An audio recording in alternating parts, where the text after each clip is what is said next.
The story opens with a man named Hutch, sitting across from FBI agents in an interrogation room. They ask him, "Who are you really?" That's when the movie rewinds to show us how it all began. Hutch isn't just an ordinary man, he's an assassin. His life revolves around missions, killings, and endless bloodshed. Because of the constant violence, he's been drifting further and further away from his family. His wife, Becca, waits for him every night at the dinner table, but Hutch rarely makes it home on time. One evening she almost texts him, "We need to talk," but stops herself. When Hutch finally spends a full day at home, he feels just how distant he's become from his wife and kids. As they all head out, his children to school and Becca to the office, she reminds him that summer break is coming soon. Hutch agrees and says, "We should do something. Let's go somewhere as a family. I'll make the plan." But before that, he admits he has one more assignment to finish. Becca wants to say something but holds back again. On the job, Hutch is supposed to pull off a simple snatch and grab. But it turns into a full-blown war. He explains later to his handler, Barber, that he first had to kill everyone in an elevator just to get a key card. Then, as soon as he stepped out, another armed gang was waiting. And after them, an entire Brazilian crew armed with machetes. Hutch took them all down single-handedly, but the delay raised Barber's suspicions. Barber shrugs it off, telling Hutch the mission was successful and his $30 million debt has just gone down by $800,000. Years earlier, Hutch burned the money of a Russian gangster, and he's been paying for it ever since. But Hutch tells Barber he needs a break. Barber warns him that this job is his nature, and nature always wins. Later, Hutch remembers an ad he saw during the fight: Plummerville, an amusement park full of rides and water slides. He shows the video to his family saying, "This place has everything. Even Grandpa will love it." His kids lose interest when they hear Grandpa's coming too, but Hutch insists. He explains it's the only place he ever visited as a kid, and he wants them all to go together. They pick up Hutch's father, David, and head out, singing in the car as they drive to Plummerville. But when they arrive, they discover the water park is closed. Instead, they're handed coupons for hot dogs.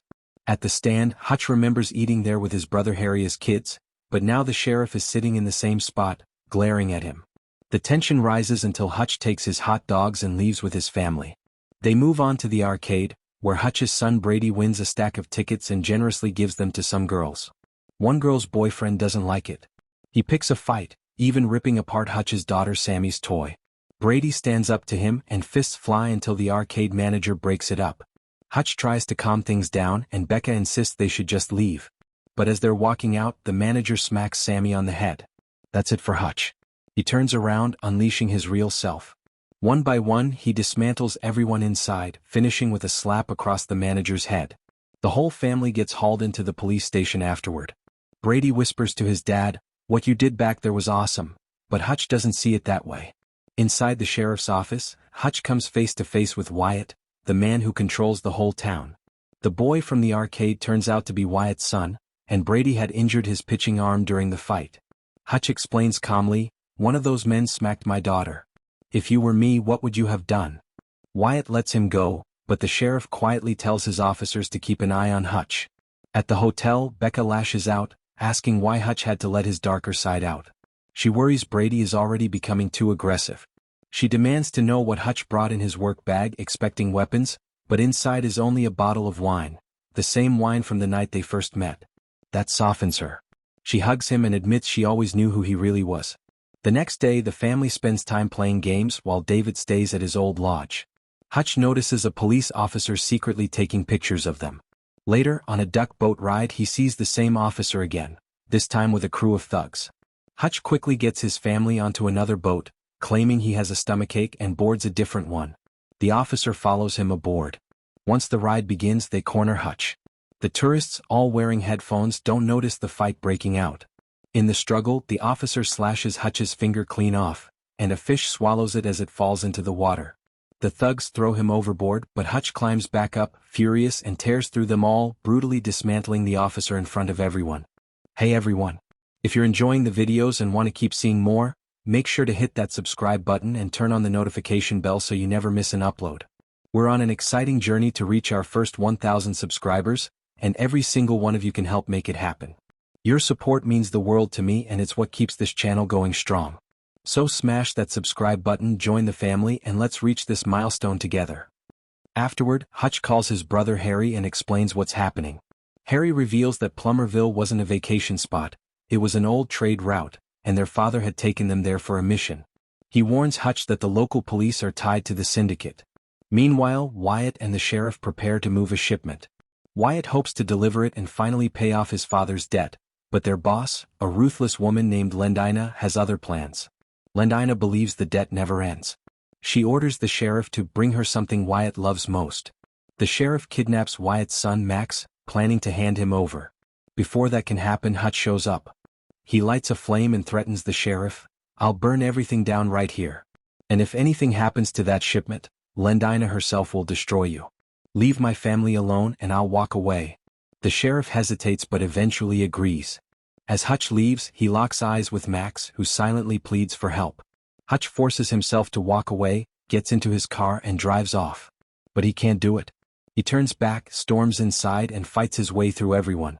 Stray bullets hit a lamp, sparks fall, and they ignite the gasoline Hutch had spilled earlier. The flames spread fast, igniting the explosives stored nearby. A massive blast rips through the place, leveling everything. When Lendina hears her entire shipment has been wiped out, she's enraged. She also learns that the man behind it is staying in town with his family. The sheriff calls her as well, warning her to bring every soldier she can muster. Meanwhile, Hutch and his family regroup at David's old lodge. Brady and Max finally settle their differences with a handshake, easing the tension between them. But Becca is furious. She reminds Hutch of his promise to keep the family safe.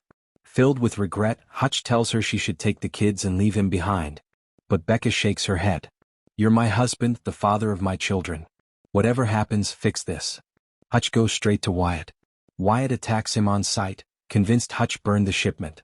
Hutch fights him off and finally explains the truth: he saved Wyatt's son. Hearing this, Wyatt stops and admits something of his own. Lendina isn't just dangerous, she's the one who killed his father. Now she's coming for them both. Wyatt shows Hutch his stash of weapons, and together they clear out the entire water park. This will be the battleground. Just then Harry arrives, ready to help his brother. Hutch even frees a wolf dog from its cage, adding another weapon to their side. The three of them start rigging the park with traps, bombs, and deadly surprises hidden in every corner. Lendina's soldiers flood into town. On their way, they pass by David's lodge. Lendina orders one of her men to make sure nobody inside survives. Inside, Hutch's family braces for the worst. Becca finds a dart gun and hands it to Brady, telling him to stay strong, then quietly slips away to join the fight. The first man Hutch faces is the sheriff. The sheriff boasts that from now on he'll be running the town instead of Wyatt. He demands Hutch and Wyatt hand over their guns, but they refuse. When he turns to leave, Lendina has her men gun him down on the spot. Wyatt triggers the first trap and the battle begins. The water park erupts in chaos. Hutch uses rides and attractions as weapons. Explosions light up the grounds, gunfire cracks through the air. In the mirror maze, soldiers can't tell what's real and what's reflection, and Hutch uses the confusion to plant bombs. Wyatt lures others into the ball pit, where hidden landmines rip them apart. But Wyatt takes a bullet to the leg, and just as his attackers move in, another trap wipes them out. Hutch sends one soldier tumbling down a water slide to his death. His father, David, joins the fight, mowing down soldiers with a machine gun. Near the lodge, a second wave of enemies arrives. Harry charges straight at them, cutting them down until only Lendina's top fighter is left. The two clash in a brutal one-on-one sword fight. Harry shatters the man's blade and gun before finishing him off. Back at the lodge, one soldier breaks inside. Brady stands his ground and takes him out, earning Harry's praise: "Your dad would be proud of you." Finally, Hutch comes face to face with Lendina. She sends two of her best fighters at him and they overwhelm him. Lendina sneers, "Now you'll lose everything," and orders them to kill him. But suddenly Wyatt, still alive, fires from behind and drops both fighters. Furious, Lendina hurls a knife straight into Wyatt. She moves in to finish Hutch, but Becca steps in at the last moment. She fires the dart gun into Lendina's eye, killing her instantly. More soldiers pour into the park, but David detonates every bomb they set earlier. The entire amusement park goes up in flames. Hutch and Becca dive into the pool, shielding themselves from the explosion. Underwater, she pulls him close and kisses him.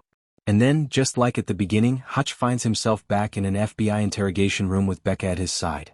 Before the agents can press further, a phone call comes in. Whatever the caller says forces them to release the couple immediately. Hutch and Becca walk free, their war behind them, at least for now. Thanks for watching. Don't forget to hit that subscribe button and turn on the notification bell so you never miss any of the exciting content coming your way. Every new video is made with you in mind, and I'd love to have you here for the journey. See you in the next one.